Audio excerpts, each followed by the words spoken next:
alaikum wa rahmatullahi wa barakatuh. Mbalamu sako mina bana Uganda, abatukiwa na kutele Quest TV.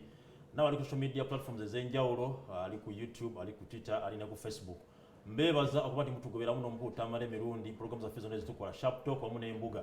Na ndera mu aba Facebook, mbebaza aba YouTube, mbebaza aba social media mwenna. Kubanga mukola akeso mtu kwata senza mwene mwerekereza, mtu yako data. Data wabbe naku zino nimanga mutu yako OTT, nimugumira mtu nayo mugumidde nimanga mutu tekako kubanga mutu laba. Wamuze Tamale ne mukutamwe mtu bebaza okubanti no mukola akenso sako mukama abatukumire yabadize utanche mwagalo kubanga obitanche mwagalo kubanga mufuna. Tati nkatage manya olunaku lwa 2 inakusomezi 27 omwezi gwa kuno mwaka 2020 tubatuze ne mukutamale Mirundi mutabani wo mugenzi Yohana Mirundi omukyala mune namatovu mama salamu alaykum warahmatullahi wabarakatuh mune baganda bonna wamulemerako namulemerako sisijja muvaako ojo omukyatiremu ojo ntwali akubuulire nti maama we ya Khadija Nanyonga taata we ya Rajabu ojo ntwali ojja wange yali musajja wa mutawaana nnyo wano mu myaka gye 5-6 Samula yali musajja muzibu babeera nakaseera nga musajja wa maanyi nnyo muyabatte bafa naye kakati that's how Africans rose to the struggle these people have been making to creep my programs and you compare the following I have. True. Ate there is no government official who has that following. That wali chitufu. Yes, banga propaganda is not the parking, is the parking of facts to suit a certain target. Propaganda si bulimba, he wouldn't be talking everywhere nga abantu bafollowing ne bateeka mu sente zaabwe. Chitufu abantu berekeza ne bako data wa bay. That's a verdict. OTT wa bay. Yes. Abasajja munegeza na sawa 2 namba nga go ya Tamale. Omuntu ayogerera mu 7 ayina abantu abo kubabuliriza. Banga propaganda oba webuulira wekka. If we want to get people be balanced. Yes. Ofuna abeno n'abeno. Chitufu. Naye bano bo balowooza kuvuma Bobby Wine kuvuma. Then if you abuse Bobby Wine, then Bobby Wine's people will not listen to you. If you abuse Museveni, then people tebajja kuwuliriza kati you are preaching it to the road converted. I offered myself to help you to review newspapers. Before you come to that, njalo kubanga ndegeza abantu baffe nti tubera buno buli lwakubi tubera ku Quest TV awamu nero naku olwe Sunday tukomone program gye bayita embuga awamu ku lwomukaga mbene program gye bayita zabike era musabo berengo sigala kubanga ngobera tugobera Tamale Mirundi musabira ngobere ku lwomukaga program bero ne zabike tubanga twabika n'abasajja benjo nengo nako tugenda tukwata ku mbozi zikoza amawulire nomuli okuba nti Minister ya Finance yakoze yatebolinze oba yawaddeyo final statement ya budget mu parliament egenda okubanga eyisibwa budget eno ngeri mu obuwumbi 44.7 trillion 44.7 nga yeyongeddeko trillion ziri 3.7 okuva ku budget yayisibwa omwaka oguwedde so tugenda tutuna budget yeyo otwera mukutamira ja kubatubuulira nga tulaba nti budget yeyongedde ate wall sectors eziwereddwa katono security yawereddwa sente nyingi ebyobulamu biwedda ku sente katini nnyo ensonga ja kuba gitunulamu wamu n'okuba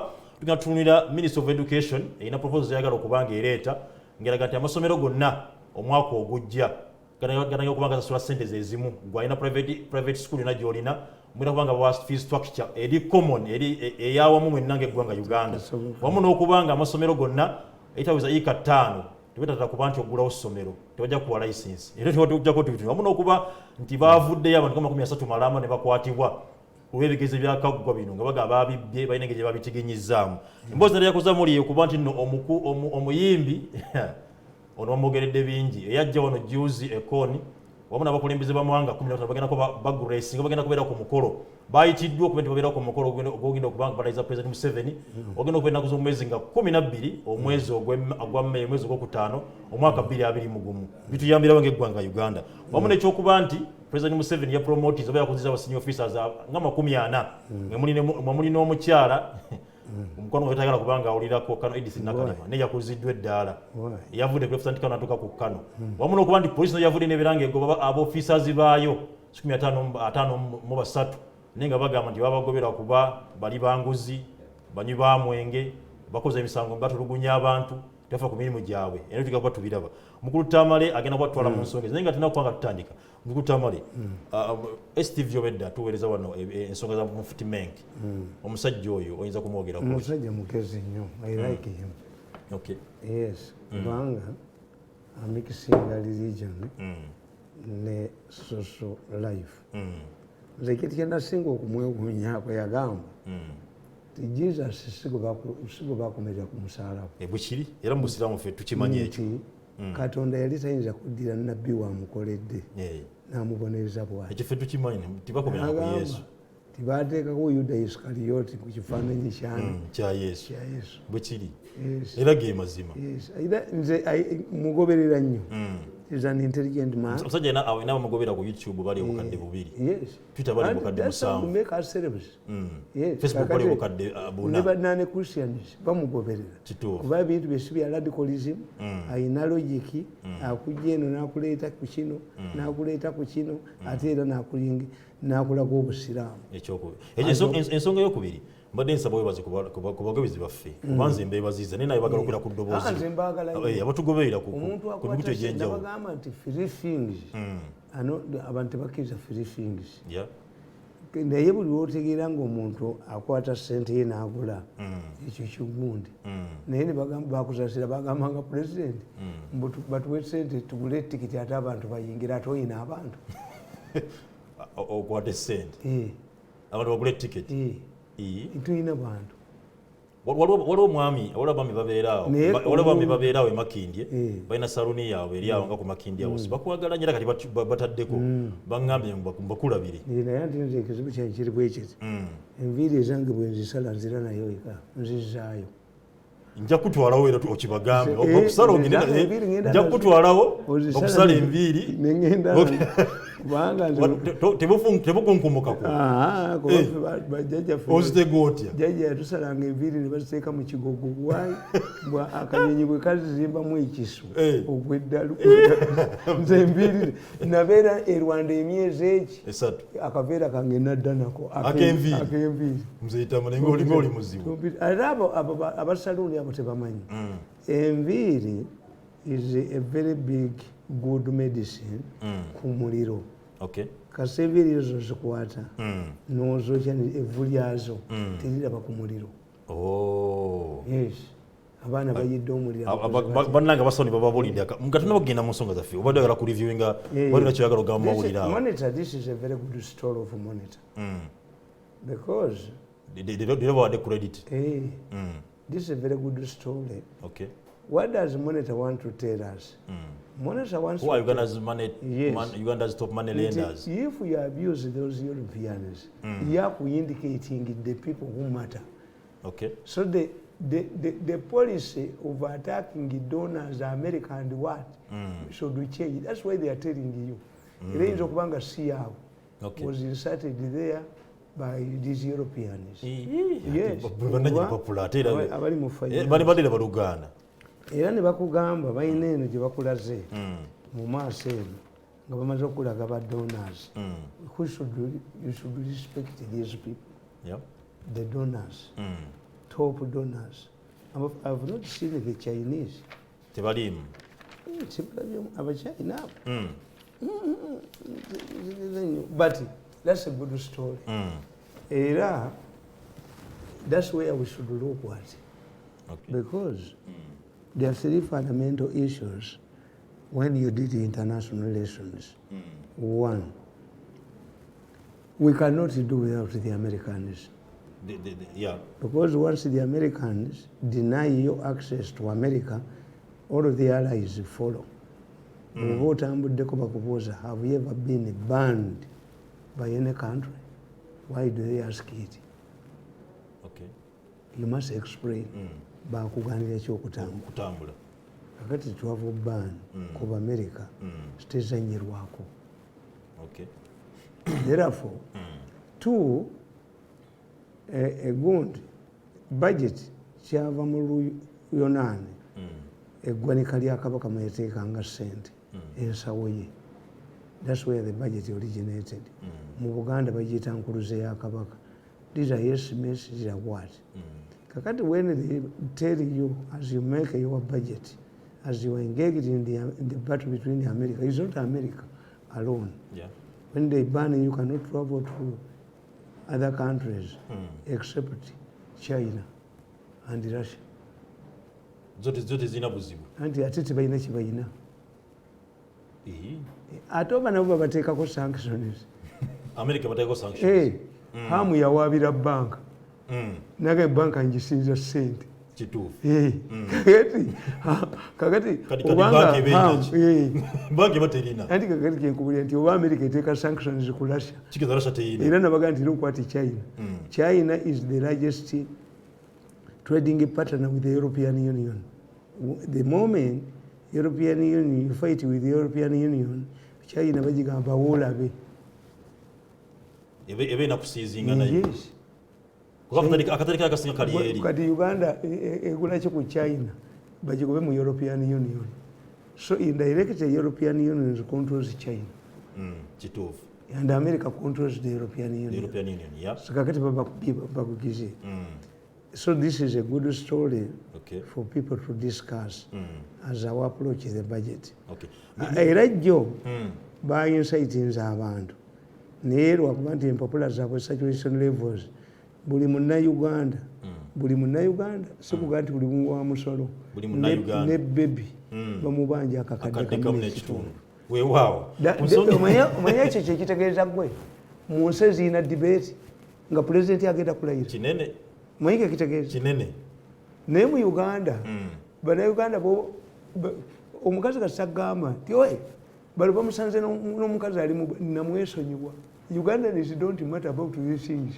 Hapana, babesonyiwa. But this one would raise questions. Era tojja kusanga babaka ba parliament abazze nga beekubyeko mu kifuba nti twagala mmotoka za miliyoni 3. Babakise miliyoni 2 muzagenda okubanga afuna. Yes. Kakati ku issue y'Amerika aboze balaba bannange abogerera gavumenti naye nze munene nabeerera mu gavumenti. A source must be credible. Nze sayogeranga bya buntu bya busirusiru ebyo. Kakati kankubuulize, if you did international relations, the interaction of states and non-state actors in the international arena, tulina kye tuyita propaganda jargons. Abantu basinga obungi tebazitegeera nti baateeka no fly zone ku Libya. Naye South Africa eryetula ku Security Council nayo yakiwagira nga yerowooza no fly zone Gaddafi bamusibako dda n'obutatwala balamazimaka. Era when we used to go to Libya we used to go through Tunisia. Bano Abafirika kye baategeera ku no fly zone. No, bwe bakugaa nti ewakaawo tojja kufumba mu mmere kitegeeza ne sefuliya bazitwala n'obwambe babutwala n'essowaani bazitwala kuba bakuganye kufumba ki anything related okufumba emmere ewo kiba legitimate target. They had authorized the Americans and the French to attack Gaddafi's airport. Kuba kiri related kuki omuntu gafutakitegeera. Kakati when you see the Americans have made also another statement which many people don't understand. We shall continue working with the people of Uganda. Have they mentioned the government of Uganda? The people. What does it mean? Omukazi bwakugamba nsigaddewo lw'abaana bange akaboozi teba. Tamale. Ekyokusatu ati kyekimu ekyokusatu nti kasita bakugamba not travel ban. What does it mean? Kati mumumbuuza Nakalema awulira sifaayo. How many people have gone to the president to discipline me? He has his own mizan. I will be the last person to criticize anybody the president has promoted. No, I didn't kubulia yayina minzani yeyiye. But what I'm telling you, we are living in a global village. And the chairman of that global village is the American President, Biden. And therefore, we have 3 jurisdictions, courts. Yeah. The public court, Museveni ayinza okupromotinga omuntu, otherwise nti Mirundi avuma abantu namulekera every facility namuwa ne security. Yayina minzaani yeja yayina ekirungi yakola kye kyakulabamu. Kati ne tujja tufuna the government court tiyemanyi priorities zaayo ne bonaayogera erina priorities zaayo. Kakati ne tujja tufuna the international court because we are in the international community as a global village. Most of the people Museveni has promoted and indicted cannot move out of Uganda. About promotion is in if you don't know it, you go to people like Ekutesa to interpret it for you. Go to tugenda tukakungoza ati kye kyenkubulira najituka ko mzee tama nyasogera kwade ku nsonga ya budget kakati budget nkubulidde katugende mpola mpola minister Bahati je ambeja tebolize budget eno nga yabumbibu amna minister finance ya David Bahati maliriza Bahati mumaliriza Bahati kati jamukali kasayije ambamaliriza abo ambamaliriza kati jamu ya Bahati budget ngeri ya tuyoni anamunya ezigenda okubanga budget zeekwa naye ekyennaku defense yokka inako twini ziri mukaaga. That's not important. Mzee Tamale uliriza ne babanga isi bajwadde obumbi nkaaga parliament bajwa obumbi 133 ebyobulamu wenjagala ennyo babwadde trillion emu.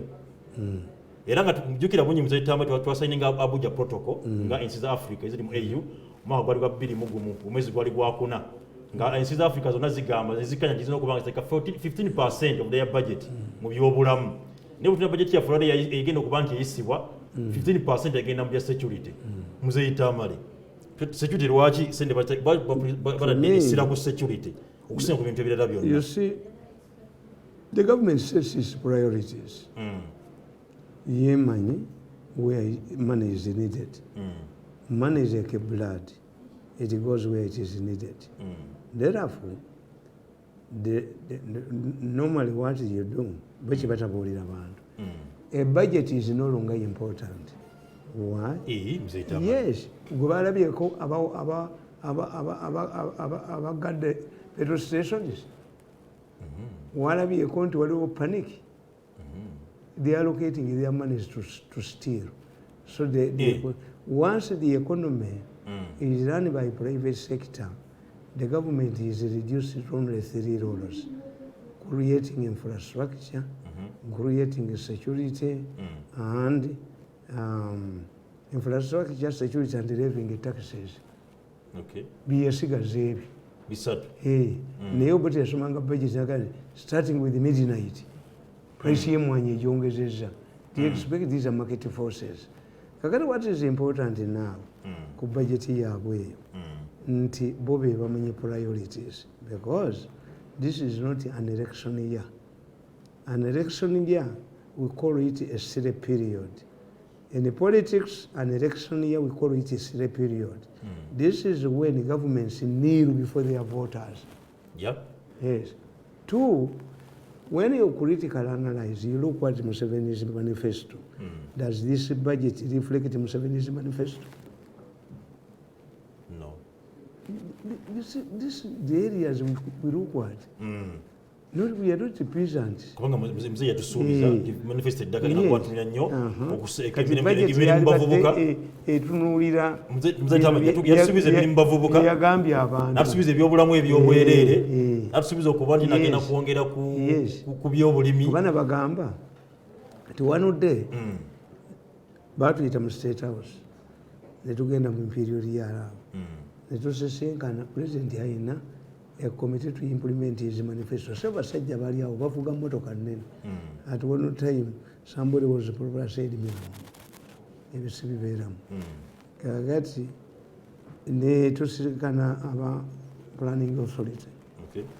The most important institution in Uganda would be the National Planning Authority. True. Was it consulted? Did the Bahati consult it or Kasaija?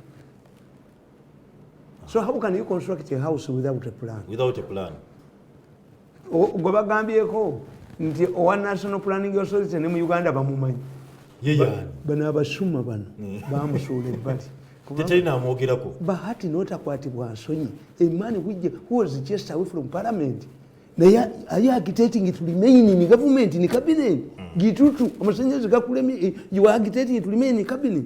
There's a minister who is indicted, who is facing one who is started to charged by the International Criminal Court for organ extraction. He's also clinging on Museveni to be in the cabinet. Kakati, that's where the problem is. You would start with the National Planning Authority. The National Planning Authority. Ekuli omusajja bamuyita muvawala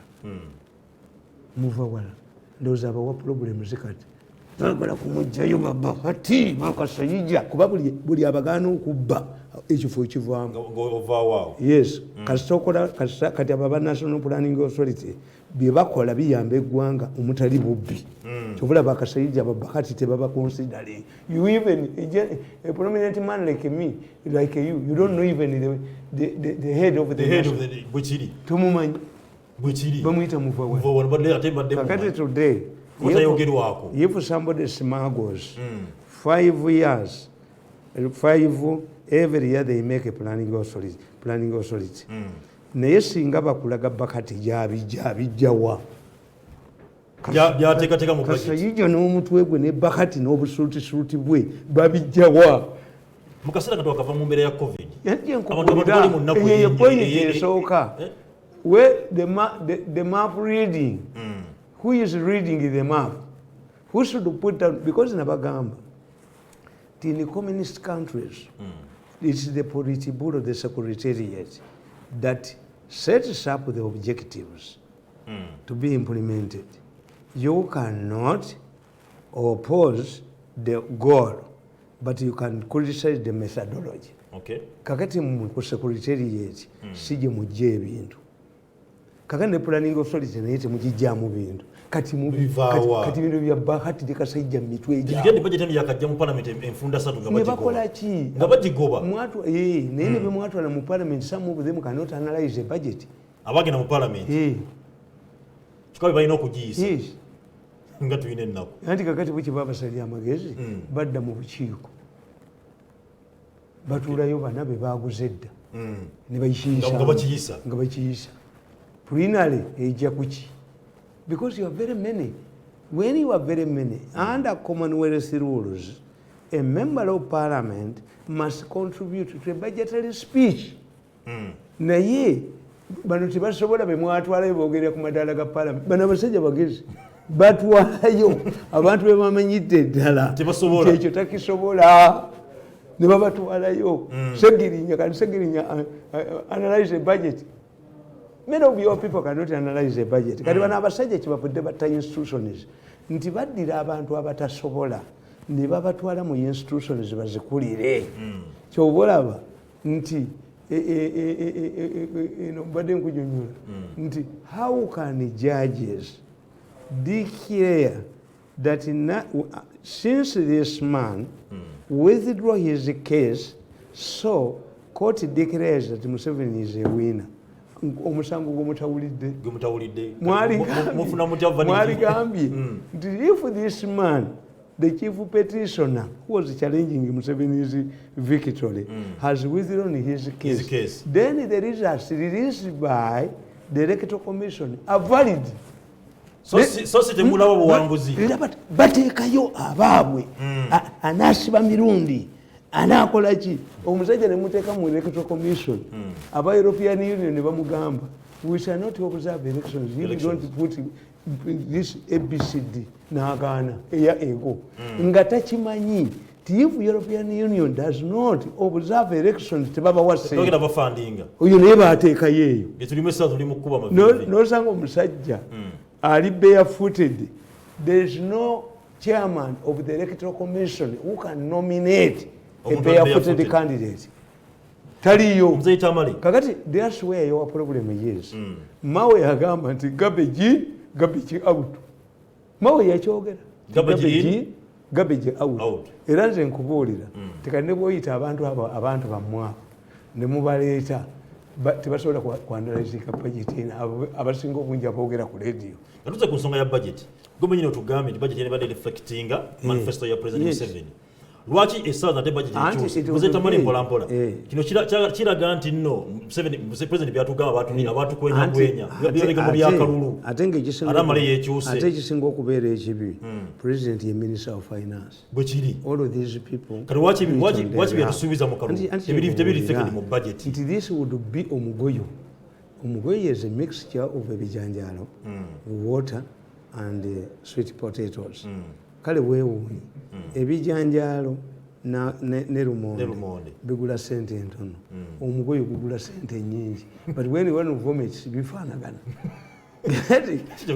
twalibadde tugamba ti the budget is omugoyo an integration of the National Planning Authority Museveni's manifesto and ibyo byali badde bikola bibi era kyembadde nkunyonyola tebwetwagenda mu meeting nze I have no time era nze meeting enene tozinteekamu I'm not a meeting man nabuuza omusajja yagamba we cannot integrate Museveni's manifesto in the planning authority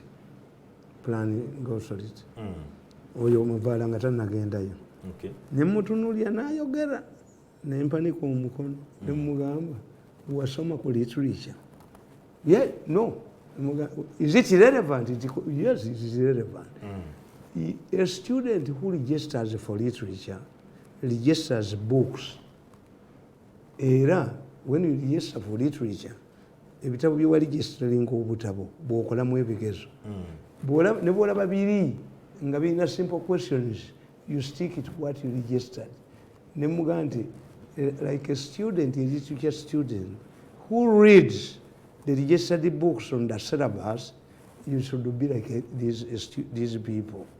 Why? The books that were put on the syllabus is what is contained in the Museveni's manifesto.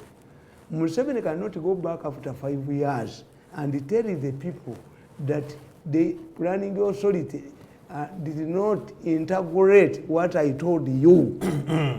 Manifestos is an annual event, is a ritual. But if I sit down to analyze your manifesto, which you gave me 5 years ago, I don't vote you. The budget should give us a roadmap to Museveni's 7 years. Is it reflected anywhere? Museveni's main points integrated, reflected in this budget? No. But we have to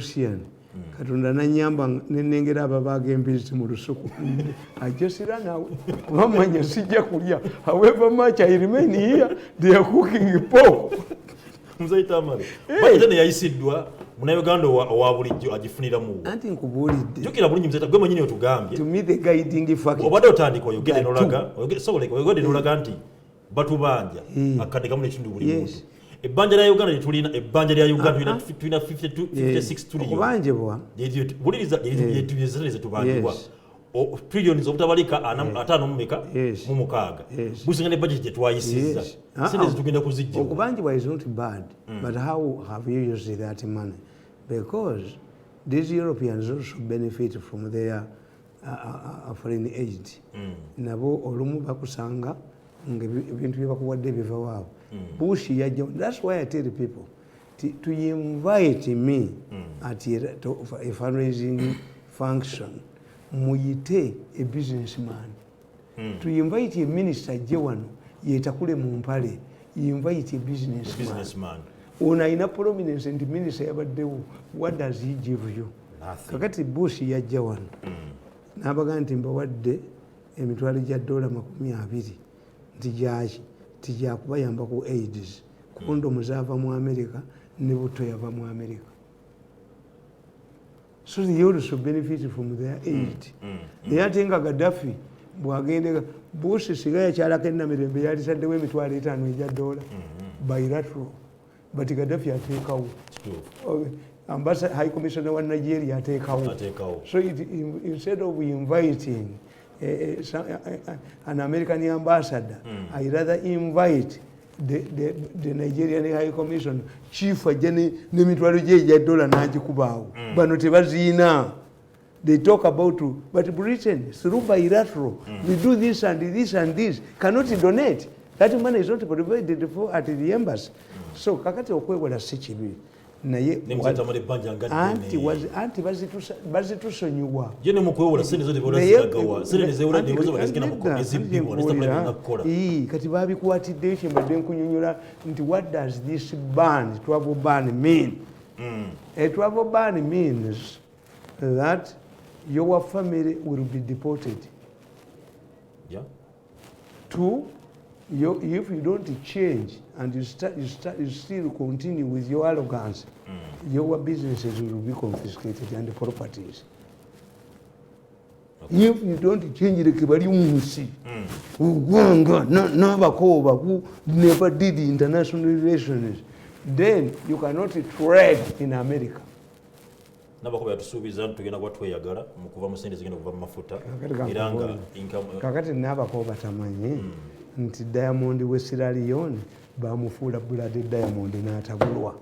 Kanti the Americans brand your oil blood oil. If the Americans can humble the Iranians, they baganti temugagula. Do you know that when America imposed a ban on Iranian oil, even the Chinese and the Indians, these neighbors, wanted to take advantage. They said, "Fetukagula mu yuan, local currency. Ne India nega nange ngagula mu rupees. Yes, tikani brand yo ni banaba ko babo lwakite basirikako.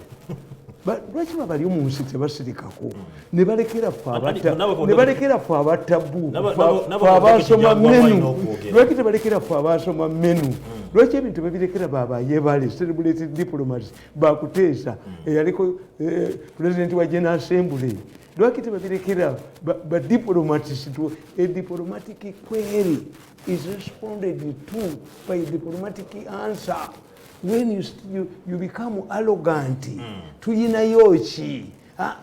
Njagala kyogenda mu America. No, we are not informed. Omusiramu lwaki alwanira bucha y'embezi. Ndi temujijjawo.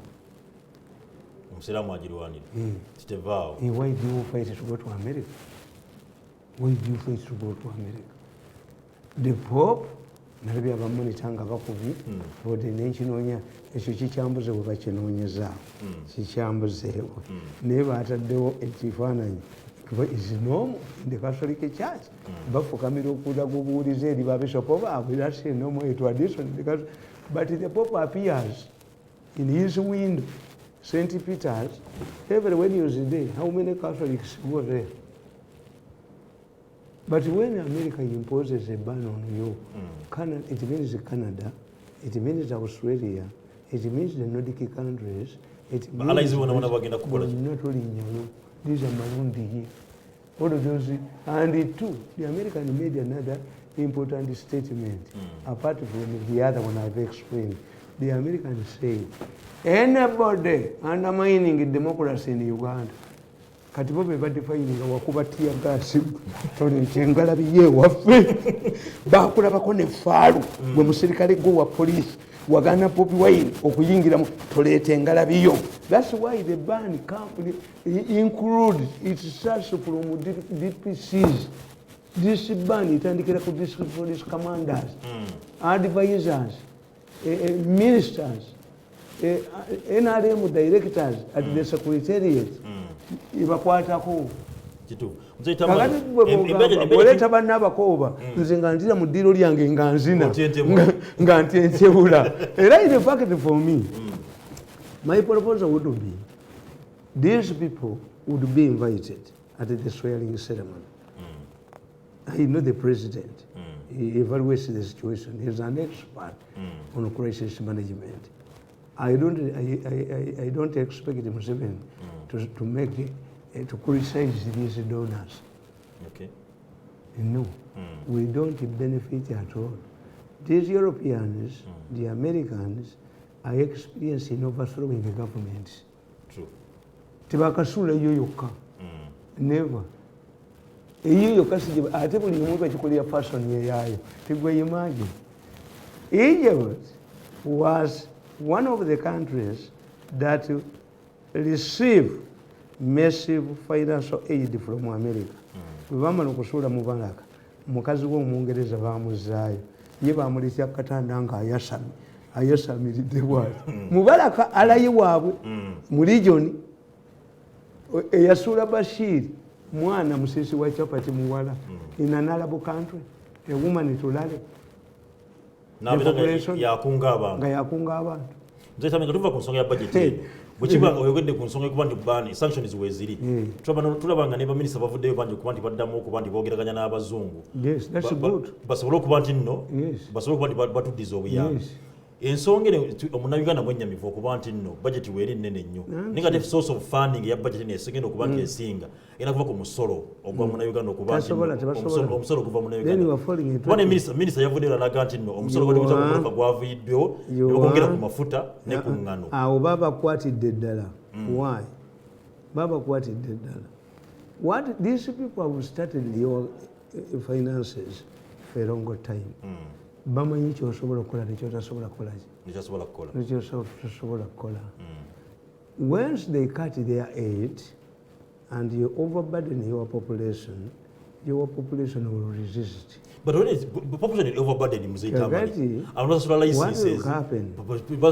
these people cannot practice financial prudence. Nti ne milioni za dola atano Museveni zeyewola ku masanyalaze emiti gyaliibwa enkuyege kitutu ne milioni bina baali bagenda kubibba ne mbalikodinga mu meeting baali bazaagala mu campaign. The president moved in. Budget yayisiza bilioni za 2.3 kyenkugamba nayo loan. Can this dawn in their minds nti kakati nti tebajja kwongera kubba bajja kwongera babbe abantu beyiwe ku luguudo olaba emisinde olaba ababbi obusuma n'obujoozi obali mu mitwe bayinza kulekayo kubba bali balwala obusuma n'obujoozi tebayinza kulekayo kubba ate kati bayala nnyo lwa nsonga ziri bazikwatiddeyo zibadde balina omuyiba amalaya abo kye bakola abatuzi b'omu bbaala amala okunywa ecupa nga 3 n'agenda mu ttooyi ne yeegoga n'akomawo n'akunywa buto ziri bazikwata kati bayala basamye ng'ebinyonyi bwe bati balinda akafulumawo wonna bakayoolewo ne batamanya nti nabagambye abo bannaabakooba abo abavuma America. What if today the Americans release the list of 32 Ugandans who have been arraigned before the International Criminal Court for extracting and selling organisms? Muyita mu Kampala mu abo bayita mu Kampala anti batula mu Serena bali abasajja abazungu bagezi babalwalinga into trap. They give their evidence on Zoom. Baba gamba agaloya gaabwe gababba sente $1 million yaga asatu ne kwagamba nti mujja kugenda mu kamera naye nze what I know these people in 3 weeks they are going to go back. They don't know what these Europeans have, the evidence they have against them, because the Chinese were arrested. 2 Chinese are in this group. A Pakistani whom I was fighting here because a minister wanted to kill my wife.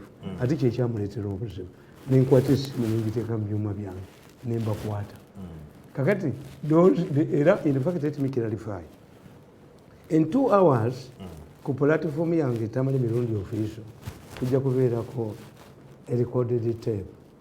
Naye the professor they are referring to is not this professor usually talking to. The professor they are referring to in that recorded tape is the late Professor Kanyerezi.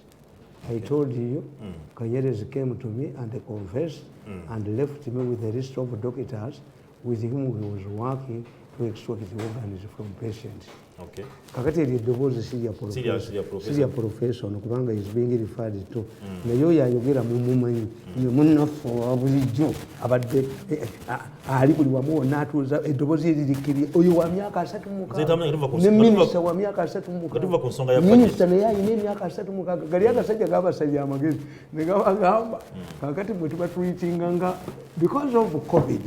Yes, we are treating you like people on bail.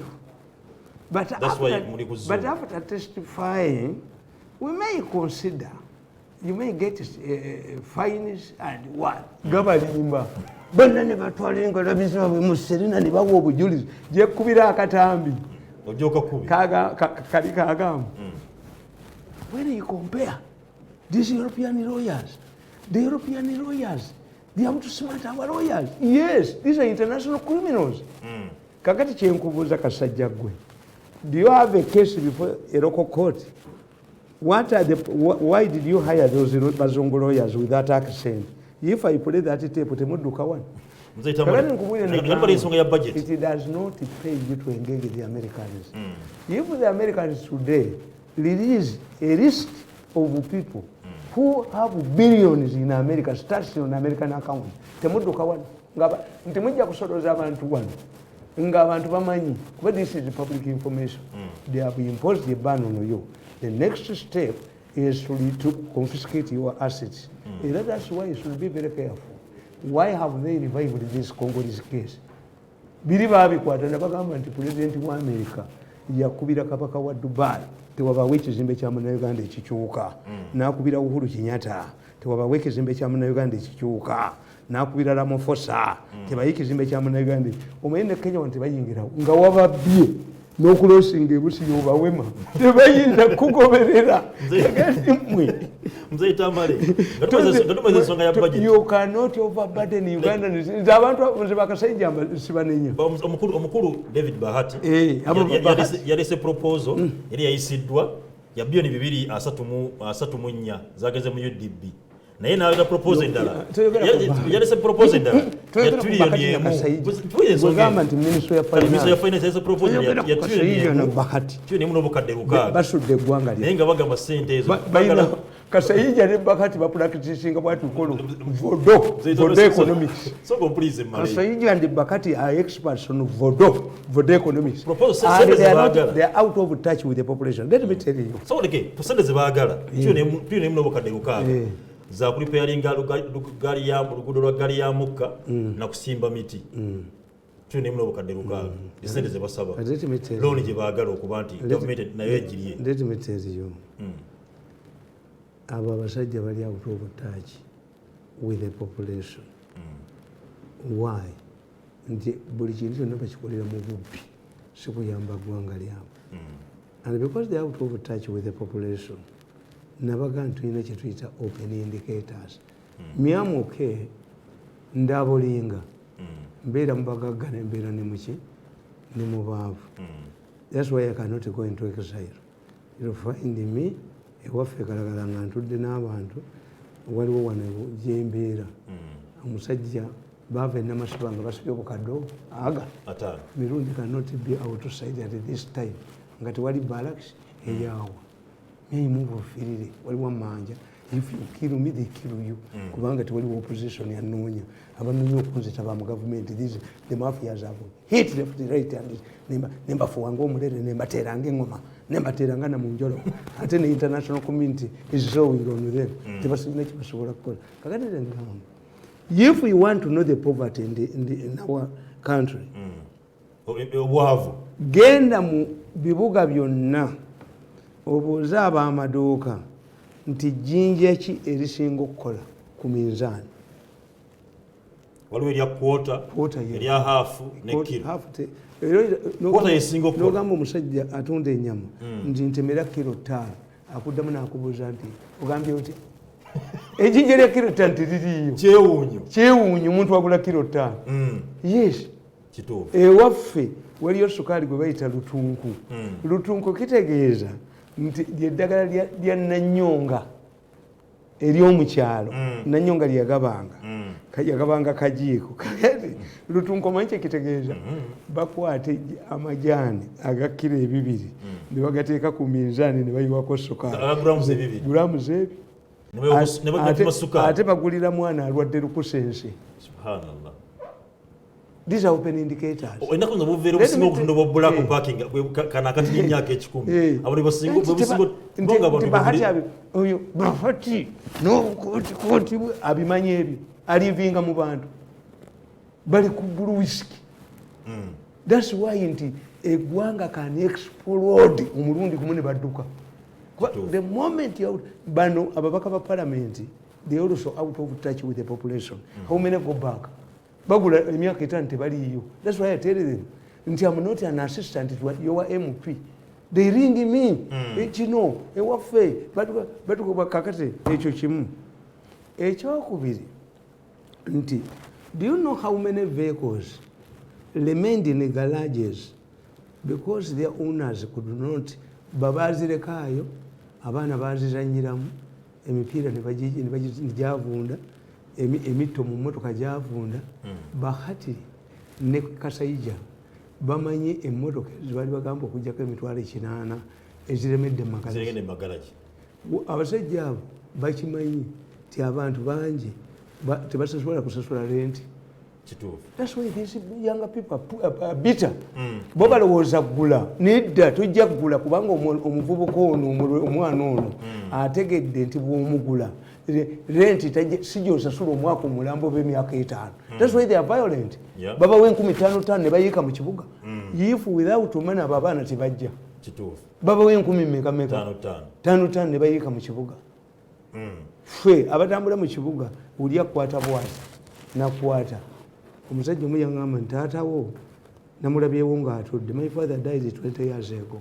Naye yalina practice yatuulanga mu lujja ku lubalaza lwe mu ntebe.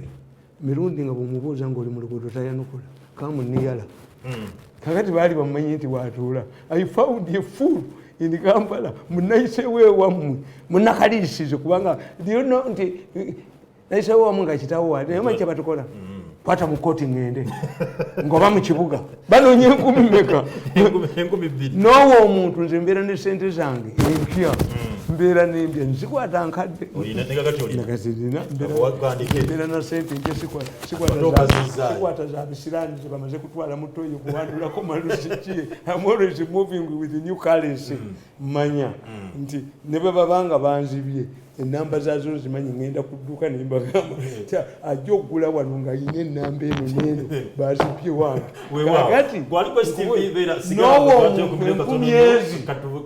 N'owo omuntu 15,000 n'omugaa nti komawo nkwongera endala aba yadduse.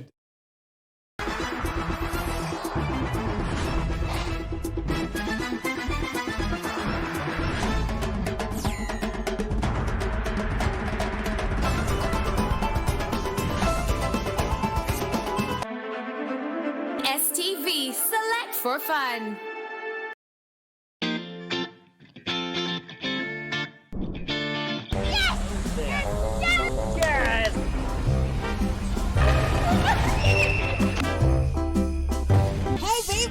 Are you ready for the fun, adventure, and games? Do not forget to tune in to STV every Sunday, not to miss out on the Smart Kids episode.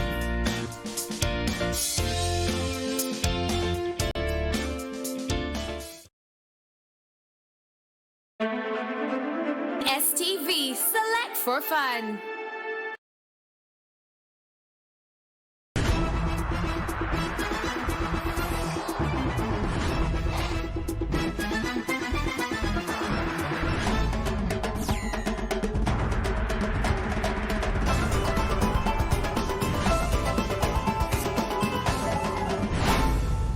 Nkyakwebaza gwe atatu okumiddeko wano ku STV nawo social media platforms ez'enjawulo ku Facebook, Twitter wamu ne YouTube.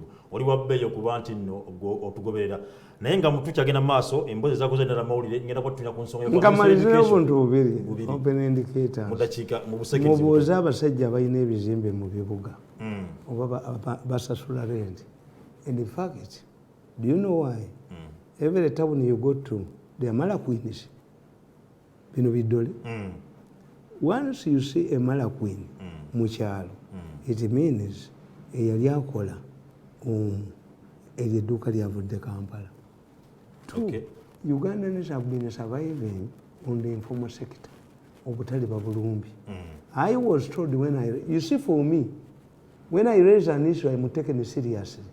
Nabaga nti omukazi akuba abantu mu Owino nga kabokedde kakuba nti omukazi omunyankole n'asamba abantu n'akola ki is linked to Tumwine. Tumwine's aides have told me they are investigating the woman is not linked to Tumwine alone. They have realized nabagamba nti omukazi ajja kufueringa what we suffered Buganda riots. Yamwe not a tribalist. Eyayamba mu gundi mama wange okuyita president mu meeting omuwala bamuyita Kankunda. She even rang me to check on how my mother is. I'm not a tribalist myself. Naye oyo omukazi ayina abamulira mu sente. Kyakolekitinga sente waliwo minisita ya million 8. But her conduct is wrong. Her conduct tokuba bantu. Omukazi omunyankole. Why doesn't Bukede say nti omukazi omusuubuzi? Why do you say to the population? Yes. Ekyokubiri nti abaganda bagattu ekisiza akira tunamumma. Naye buli lwe balaba petrol station eguddewo batunula munda baani abalimu. Buli lwe balaba ekizimbe ekitutumuse mu covid mu nzige kiba kyani ekitayimirira kakati anga eno gye mulaba pulezidenti anga gyalaba ku baganda erimu these people have extended their stinking wells to the suburbs and inside the villages. Poloti yani yagiguze. Poloti nani yagiguze. Poloti nani yagiguze. Abaganda bagamba gwe babbako omuzigo. A person who lost cosmetics, every woman he sees with a beautiful face is a culprit. Kakati nogyonanga nti amawulire gammwe auditor general byafulumya ebiraga corruption babikuba.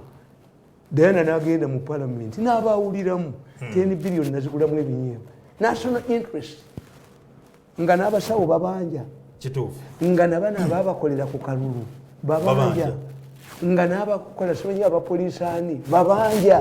Where does this money go? If you don't have money to pay to people, why do you recruit them? Ate n'okubawo emirimu bamala badde balyako sente. Nabagamba jjo nti one of the reports which these Europeans were busy have, they carried out a research in Manchester City, and most of the buildings owned by Ugandans belong to senior police officers in Manchester. Naye buli muserikale bamuggyako sente. Is it a national social fund? Is it a fundraising for their bosses? Is it what? They have a circle. Kakati omukwano gwe Kasinje yagenda n'aleeta butwoke uniform eyo nayo uniform yakulirako sente kubanga nabaga nti abayudaaya baayokya Pablo omutuukirivu n'abagamba omanyi nti ebigatto ebyo biremeza abaserikale.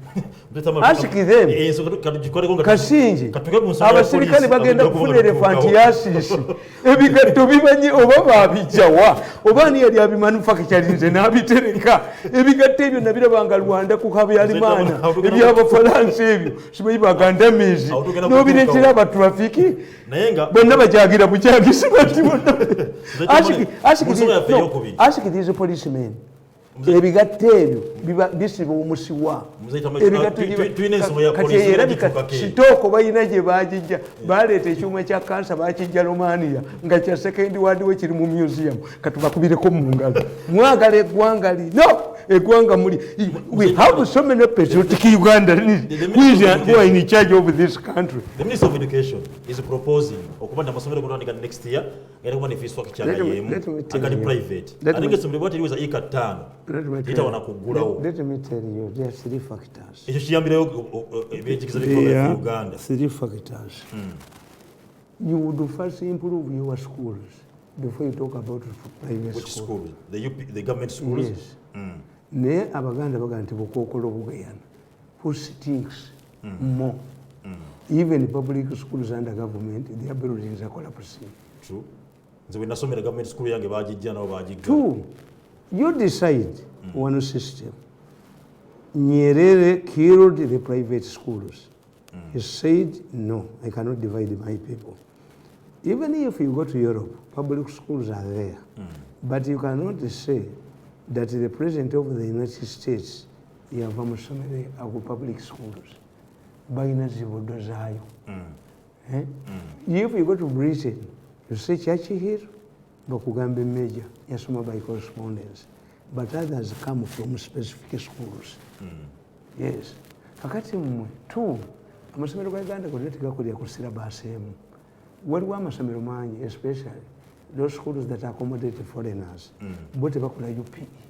Bakola London Chingu bagiyita batya Oxford. Why? If you get a Tanzanian in your school, tasobola kuyita UP. Bakundi standard yabwe ya wansi. Kakati today, a law cannot be retroaggressive. This man who constructed his school nga mu kitundu temuli nga akataka kayinawo tekaweza yeeka 5 mugenda musasula mulifuulemu ebiyumba by'enkoko gomanji. Yes, because you have already existing kyenabagamba ti problemu ya mu ultimatums. If we know that we shall not need Kamunyezi, the 14-seaters, yep. We shall need the buses as an oil producer. We have a refinery, we shall use the diesel. Amafuta amanatogatunde. Then he would have imposed the ban 5 years ago on the importation of Kamunyezi. It would be clear that after 5 years, we shall not have these vehicles. So nobody should bring this vehicle for taxi business. If we know we shall not use borders, why do you allow the importers to bring them? Even the spare parts in the Chirabika, mu Uganda tulinamu government biri. But there is no national planning authority bagibala. Wosanga ne bajja bakola oluguudo abayinula. Bwe bamala oddukola ow'amazzi n'alutemamu. Bukiri. Nayisamu pipe. Baba bali awo ow'essimu n'atema. Kakati ezo ne zifuuka potholes. Why don't you construct the road with spaces, cleared spaces? Nti tutaddemu culverts.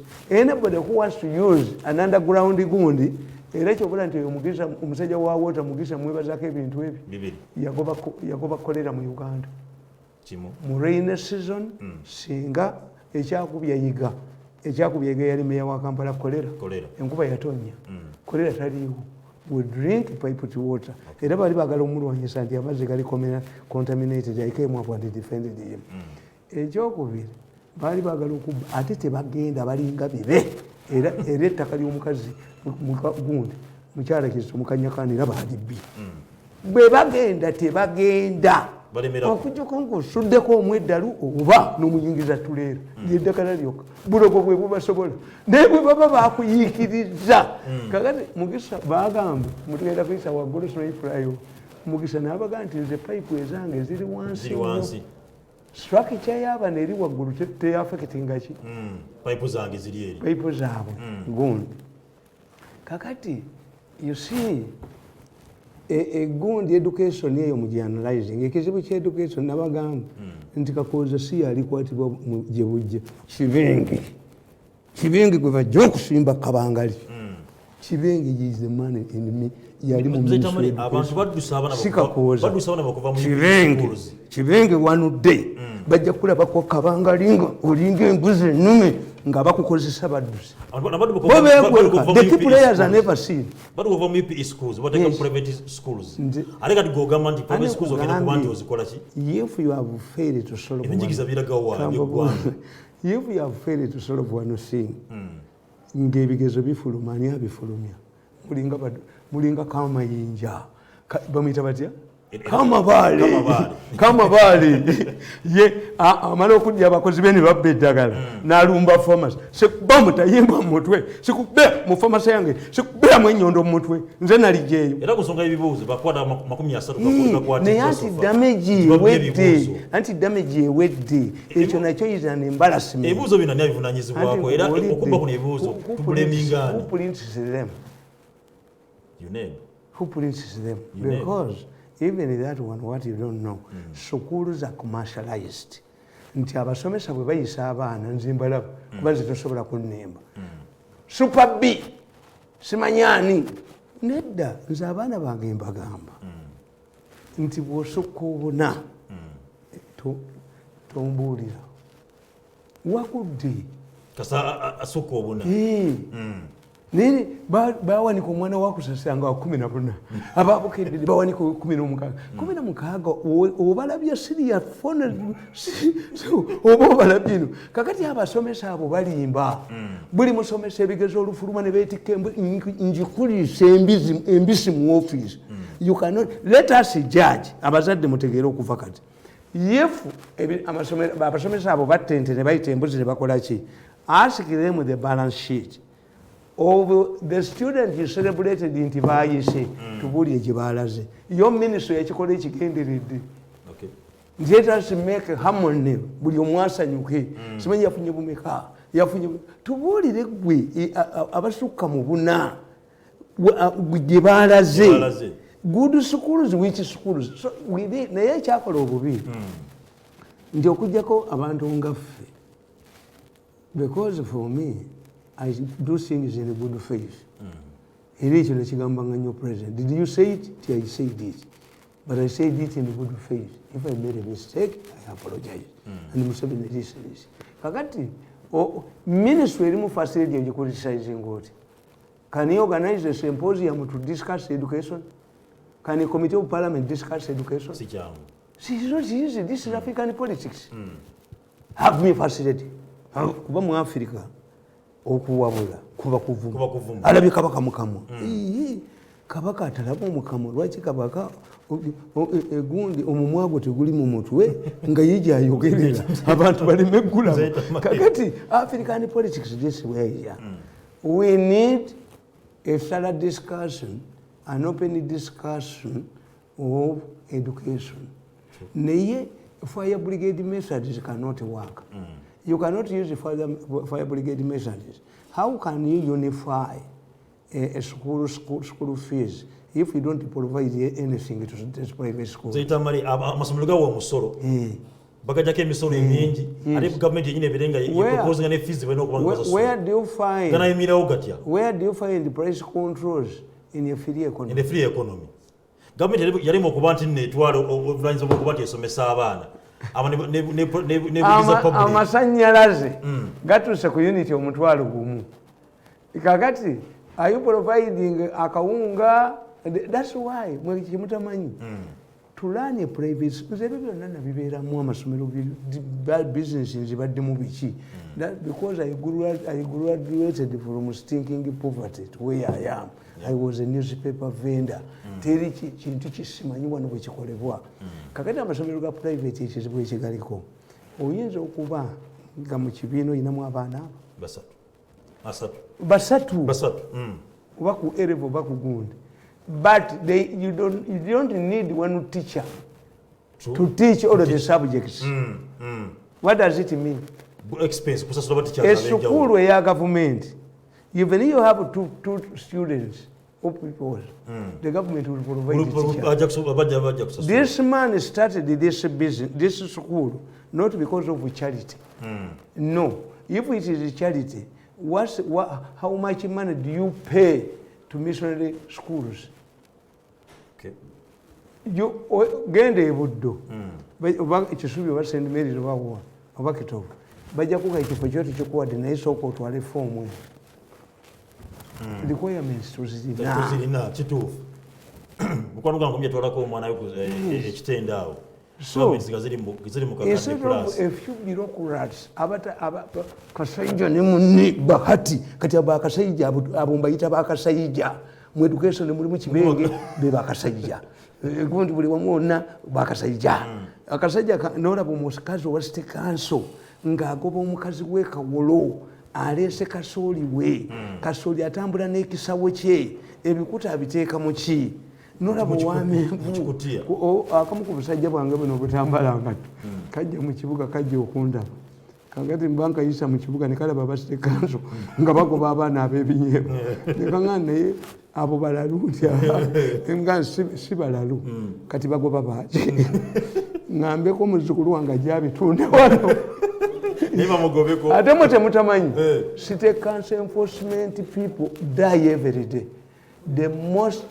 the department where city council spends money enforcement kubaluka nzo musajja yabba obutabo bwanga musisamulagira bwajja bwabujjawo ne mulumba ne musana ku Constitution Square ne mugawo bujjeewo enkeera ya bodaboda ali luzira ate najulira ayina kufa ategeere nti mu nsi mulimu abakambwe abamusinga so look what safeguard ebyo namukamba bulire ensonga yokubba ebigezeeno erina kubanga esolo bingi abantu nga balina sente zaabwe if you don't tamper with the informal sector with the markets with the tendering emyalo biki ne mulumba ennyanja ne mubbamu ennuni ne mukuba amaato g'abantu ne mukola ki ebyo ebibaggyeko sente tampering with the informal sector. Yep. We must even have a minister of job protection and creation. Abantu babere mu inform tebalina basabako kintu na kimu. Mwe musoso okubeera mu government. Wano twasurvivinga ku mulembe gw'obwete nga tukola essaawa meka tuyingira nnya tufuluma musanvu. Naye abantu bayimirirawo ku butale. You have invaded markets, you have invaded tax parks, you have invaded landing sites, you have evicted the people. Kati omuntu atalina walimanga landlord bamutundiramu. Bamutundira mu ttaka. Governor, all of these things you are doing, CBPR, in 1928, Busoga produced more cotton than Uganda. 1928? Yes. The governor asked his aides, how can this Busoga, who was stubborn, produce more cotton than the Baganda? Abatambulanga wiribaro, ngekyana kyatulera. Because every tough district commission who was brought in Uganda was sent to Busoga. Okay. In 1919, the Chabazinga was created because the governor found out that he could not deal with the 4 stubborn kings. Nateka Chabazinga and was facilitated. But Chabazinga Yabalimaru Abukodo. Chabazinga, you know, Kusinga Bani. I know when the scholarship was tonight. Chabazinga idea GRC could do come in. Abasoga Bamekaba agenda mu Olympics. Chabazinga tumukubire ko mu ngalo. Kagade nkugamba. Nti these issues tesobola kusolvingibwa bakasayija bagundi. I don't strictly me, I have what I call the kasayijas and the bahatis. Ebigezo nzina twakola. Even a many time because we have to be one. This is because schools are commercialized. Okay. They use lizards as an advertising gimmick. Ebigezo bibbibwa essomero likole bulungi abazadde bagenda katwala era omukulu w'essomero bw'atabawa ssente zaabwe bamusuula omwaka oguddako. Look at the trend of schools. Okay. Yes. Waliwo okubba kufaanana kutya. Okubba ebigezo kusinziira ku bwongo bw'omukulu w'essomero. Some people get papers. Omusomesa n'atababuulira nti zino twazibyeyo nadda ku lubaawo n'azibasomesa abaana. Kakati abo abaana abagezi, what does UNEB look for? UNEB look for by examiners ansanga enfaanagana. Kakati when you get a smart headmaster yasomeseza enamba ku lubaawo, what about in the university where you have coursework and discussions? Enamba zijja era omugezi era aziyita. Kakati oyo ali omu.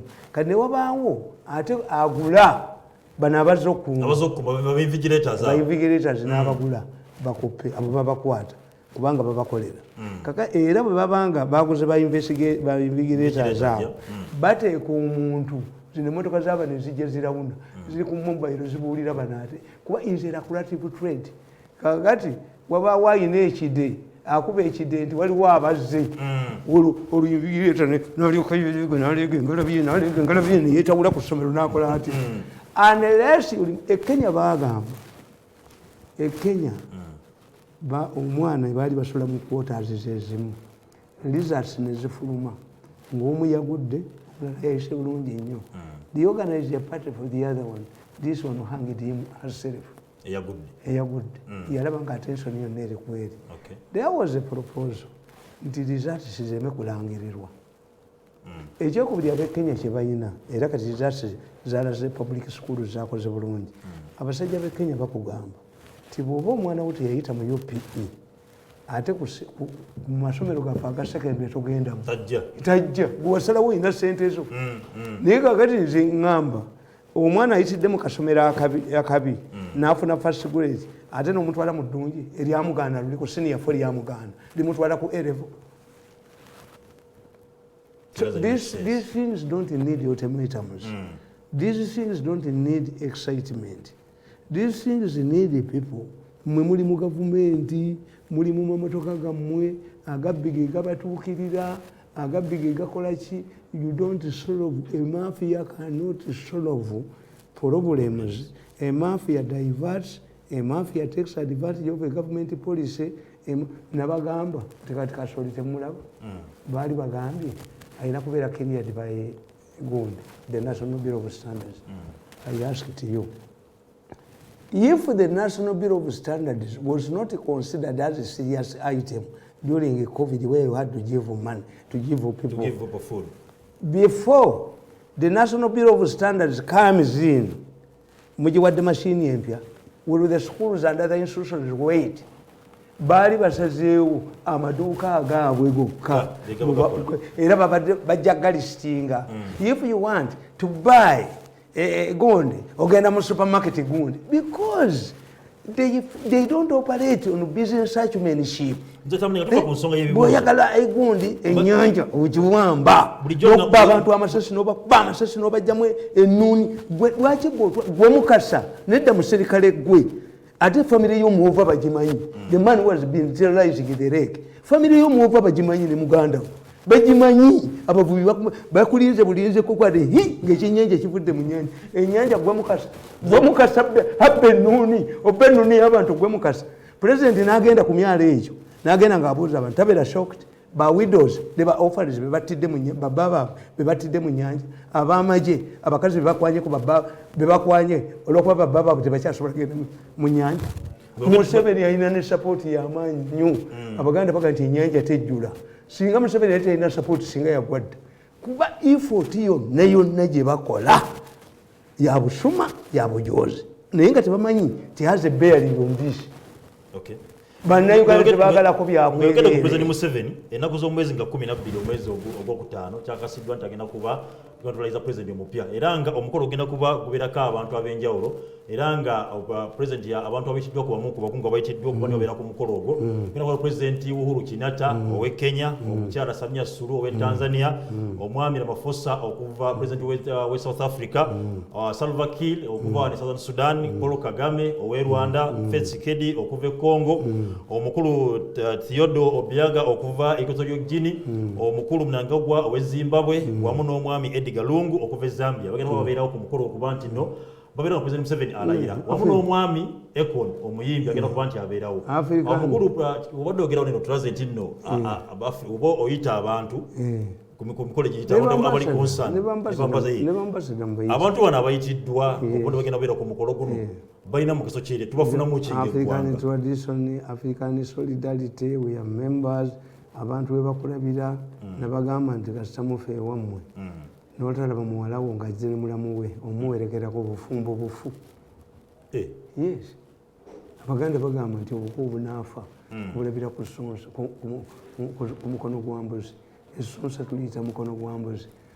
Tushitwala nti bano ba allies ba president ba allies be balina balina okujja naye nze kye mbabuuza nti if I have a family ya Mirundi nga I hosted the Kabaka, I hosted the President Museveni, I hosted the Cardinal, I hosted the Archbishop, I hosted the Mufti, I hosted the Speaker of Parliament. Kakande kituuka ekiseera ng'abaana bange ku kyalo tebakyabakkiriza kutambula. Do I abuse these people? Over it is so searching into my family. We hosted two American presidents. We hosted the Queen. We hosted the two popes. The second, we hosted the Indian Prime Minister. We hosted, I think, the Korean president came here. North Korean president. We had the Pakistani president here. We had the Park, Ali Mukomera Kati, where Pakistan, South Korea. South Korea. Yes. Let us review what has gone wrong in our family. lwaki bano bote tetubala nti bono bazze ng'ate tulina travel ban. We should ask ourselves, so searching, what has gone wrong? Okay. Yes, what has gone wrong? Something has gone wrong. Kubanga nze mbagamba nti abantu abo beetaaga orientation. You cannot nominate a barefooted candidate. You cannot beat a candidate in front of the electoral commission. No. You cannot pour tear gas mulale nga tonnyonnyodde bantu nti this is an illegal rally. Kubanga n'anayogera enanga yakwogera ebyobusiru bingi. Mu busiraamu omutamiivu n'omushiriki tebamuggyako kakati hadisi kakati enanga oyo mushiriki mutamiivu mu kwogera mu communication. Some of the communicators bashiriki batamiivu mu ddiini y'obusiraamu. Yes, a source must be credible. Kakati bw'olimba ekiyitidde nti nantaba tumukwate ng'ate mu mwennyini enanga yavaayo n'aga nti badde baagala kutta nantaba enkya ne kikyuka ate mukwate nantaba nga ne kabangali teyagenderako. In a simple common sense would say preserve this suspect so that nantaba could identify the man. You kill a suspect on a police kabangali in front of the villagers and you turn your stupidity to nantaba. You've lost. If you talk of abaganda tubuuza ani abika. Era nalwadde nkuleetedde akatabo kano olina eddakiika mmeka? Tukyalina obuddakiika. Tukyalina obuddakiika nga 2. Kakola. Akatabo kano nakawandiika bagamba nga President mbumbuwandiikira wano. Thursday, March 2020 at my residence at Zana, completed at 4:30 p.m. Yes. Akatabo kano kagamba why Museveni can't understand mafia. Tasobola bategeera. Okay. Era eggwanga kakati gwe weebuuze nti how can the newspapers in Uganda, the media fail to cover a trial, an ICC, International Criminal Case trial, that is being conducted in Kampala at Serena. Baba was saying. Okay. Even religious leaders cannot mention it. Religious ajamugandura bamugwe kubanga Diana alesi wano achinja ayina zamuleetedde endiga ze ne zigaana ye bwe bamugema endiga zigaana. This way the problem is. Kakati nabagamba nti a problem bano gye bayina yaliyo mu Baloma. Nabagamba nti why Museveni can't understand the mafia. Once upon a time, there lived only one Shikobula in the entire city of Rome. As the economic dynamics dictate, a pure monopolist enjoys a lot of privileges, where he remains the sole provider of a service. This Kobula enjoyed immense influence and respect and was actually revered. Like other celebrities, he lacked discipline and often engaged in wrangles, fighting in a bus, and snatching other men's spouses because of his unique services in town. During one of his regular brawls, he killed a fellow patron and was arraigned before court. During his absence from the city, those with the need of his services suffered, and nobody took advantage of it, making him even more important. The day he was going to be sentenced, the courtroom was filled to capacity, and others followed the proceedings from outside. Before passing the verdict, the judge perused through the evidence, incriminating the Kobula beyond reasonable doubt. It was clear that he was going to lose the case. The judge, however, asked the Kobula to tell the court in mitigation why he would not be penalized in accordance to the laws of Rome. The Roman tradition was that once convicted, he would pay by his own life, death sentence. It was at this juncture that a man inside the courtroom stood up to raise an issue. I quote him. "I have something important to tell you, my lord," he said. The judge allowed him to proceed. I quote him again. "As you know, this is the only Kobula in this city. His demise will mean that we shall lose his services forever. All of us here know that if he dies, we shall suffer." The judge asked him what the court ought to do, given the clear evidence against the Kobula and in the face of the Roman tradition that had to be maintained. The man stood up again and clarified, that although the Roman justice required the convict to be killed, it did not mean that the killer himself would die. This meant that what was needed was to kill a person to satisfy the spirit of the dead. Therefore, under this arrangement, the cobbler could be saved by killing another person in order to satisfy the spirit of the one he had killed. The question was raised as to who would be killed instead of the cobbler. The man argued that since there were many medical doctors in Rome, one of them, whether innocent, although innocent, be killed in order to save the city's only cobbler. The suggestion was taken unanimously, and one of the medical doctors was killed to save the cobbler who had actually committed the murder. In my earlier submission, unlike past religious leaders who were more interested in holistic missions, the current crop of religious leaders is man-oriented. Some of them are involved in the criminal activities like land evictions. This is how they have forged a strong bond with the mafia gang. Since the mafia gang is very close to the president and religious leaders outcompete each other in stealing money from the president, it also created a strong bond between the two. The mafia gang can easily facilitate the religious leaders or any other person access to the president. This is so because in the attempt to succeed Museveni, the mafia gang needed the backing and support of religious leaders.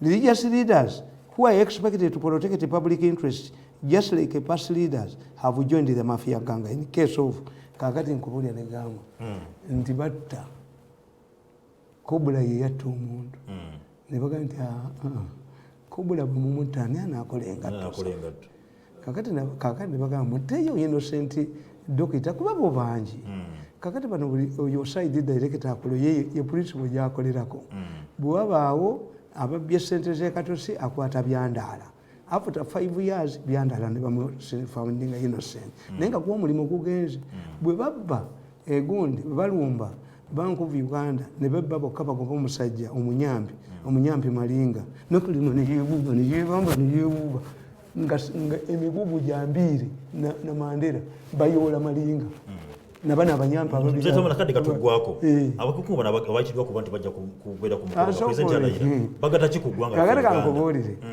I read and laugh about that Ziwa ranch. I wrote a book 15 years ago about that ranch. Simple, very simple.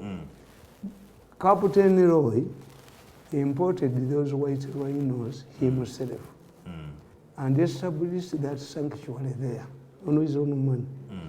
There is no problem with the land. There is no problem with the safety of those rhinos. The Chinese criminals who wanted to take the horns of those white rhinos are conniving as well with authority and other mafias. Because the Chinese criminals know that if you are free to sell a rhino or ivory from a dead animal, if it dies of disease or old age. The purpose of removing the white rhinos to the national park by Musimbuzi is influenced by the Chinese criminals. Challenge me, I play the tapes. Obulina. Challenge me, ladies and gentlemen, I play the tapes. Video and audio. Okay. And we must say, why have we been invaded by Chinese criminals? Because I ask, Tanzania had a long relationship with the Chinese. Why are they not creating, involved in high international criminals? I've told you. Among the 32 people who are charged by the International Criminal Court for extracting human organs, 2 are Chinese nationals, a Congolese and a Rwandese. Somebody came from Rwanda and said, do you have the pictures? Tukuweremewe mitwala hata ye kagame asekula musekule ye kagama ajja kusekula musekule sibya wano byawe ye kagame kubanga mwenye kiki kitegeeza why do you have the Chinese the Kenyans, why do you involve the Rwandese, why do you involve the Congolese? They deal with the refugees. Baba limba tubatwala Canada tubatwala wa a human being agula $1,000,000 nzesamanika tumaliriza omukolo guno ogenda okubeera ndirwanyisiza muntu ogwo ogenda okubeera kuba nina shiriki nina shiriki bano tebakubwanga toyina shiriki nze siri muntu professor yabagamba nti I've observed that man from 2014 is not an ordinary man. Zikiza tumalizane kano mzee Tamale. Amwe musambwa. Kiza tumalizane kano. Omukolo gwo kulayira bakalenzi bejo ogolyonna ne wepangira kukutta mukazi wange ne wepangira kwa ne bomutu ogo ne bomutu ne wepangira kupolo ne bomutu ne ngusekula ne bomutu ne ngusekula ate kati okuddamu okuneereegamu bajja kwekuba amasasi mbabuliridde wano. Anybody who tries to kubanga sijja kubeera under protection nina abaserikale 10 ewaka naye nga bali bagenda okunzita bamanyiddwa. Yes, amaloboozi gaabwe gwe wali video kweziri bonna mbalina. How long am I going to be protected? Kati okuddamu okumanyira bulenzi mwe ngenda kuyingiza tuleera ngenda kuddala ddunga enkuba tetonnya mulyoke mutegeere nti amaanyi tugayina agamungu ge tutalina naye gali tugayina agatenze eggulu tugalina enyondo yange gyenyambala ogimanyi omanyi amaanyi gayo enyondo yakiwanuka bamuyita ekiwanuka omulalu yakuba enyondo kiwanuka akuba nnyondo ye mukazi akuttira mu nnyanja ddungu ye wabire naye ekiwanuka akuba nnyondo ba akatwe n'okaasa ng'ate tuvudde nawaka ekyogoli obulenzi buno ekyogoli n'olibufuumuulamu kati buli wankosaamu tudde buti why do you bother him mwali muntakulamu yaliramu did you consult him before you came to attack me? Uncle Sam yabagamba to prevent my money bazituddeko. Why do you pay this man? Yes, instead of paying me, the Baganda have a proverb: a stubborn man exposes his nakedness twice.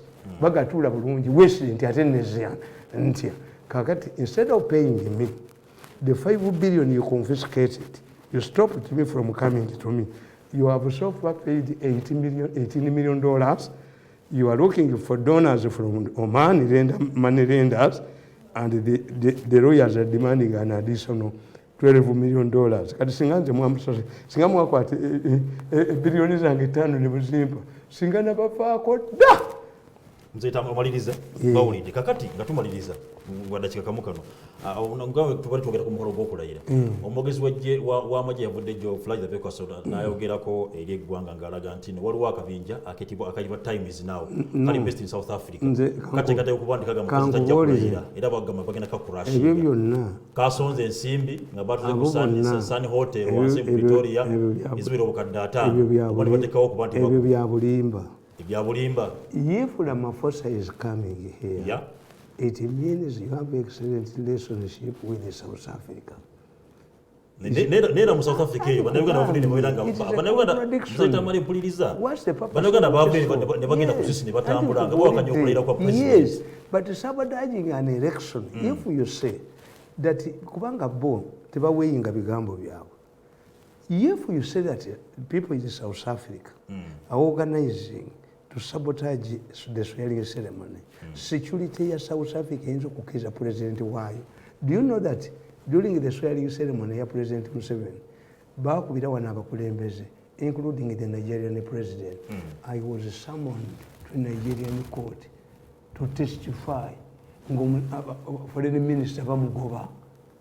Ngabamugamba, why did he allow our president to go to a situation which was dangerous?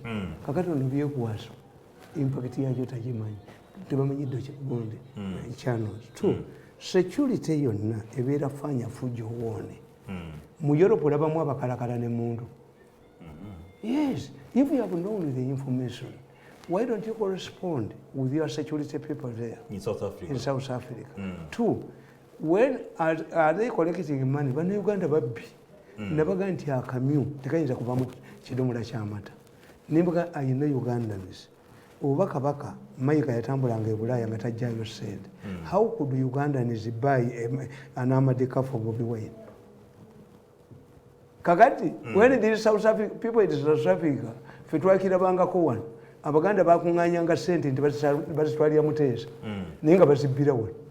Okay. The South African people, these crooks in the South Africa, how much money can these your people create money to sabotage? Certain information is reserved for your syllabus. abantu ne bagamba nti kakati was scaring visitors to come. A general who is informed is telling you that the people are going to sabotage the function. Nenzija head wa security nakizo omugenyi ajje mwasoma nnyo mwasoma nnyo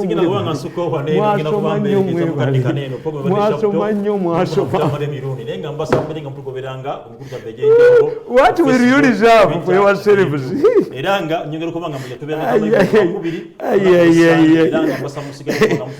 wano program debate zaabike nakolo omukaaga kubanga nvaona enkantwale kuno akalankano kankayiseewo minister in charge of roads and transport oluguudo lugende waffe eruzira mutongo binaawo bannayo oluguudo ova community parkers park eri yonna nga wali kutwayitanga ku coffee oluguudo lujjudde ebinnya ate ekyennaku kolansi gwe bakolamu bamusala bayiba mu ttaka okuziba ebinnya olukolebweko budget yayisiddwa egenda mu Yesu naye yenguudo zo ziri luddawo basawo tubeerenga tukola ku nsonga eyo ebeerenga nja kutwalira General Katumba amala akatabo kange Yesu sikola nguudo enguudo teziba na drainage n'ogamba omugga ng'omugga ogwo gubadde gubimba bwe gujja ne mugamba nti tegulina kaliveti gw'omugga gwennyini gukulaga weguyisira amazzi unless water is blocked naye n'ogamba nti omugga you don't raise it temuraisinga ne gafuladinga ne gajja bwebino bakola agati benga libaddemu bakole.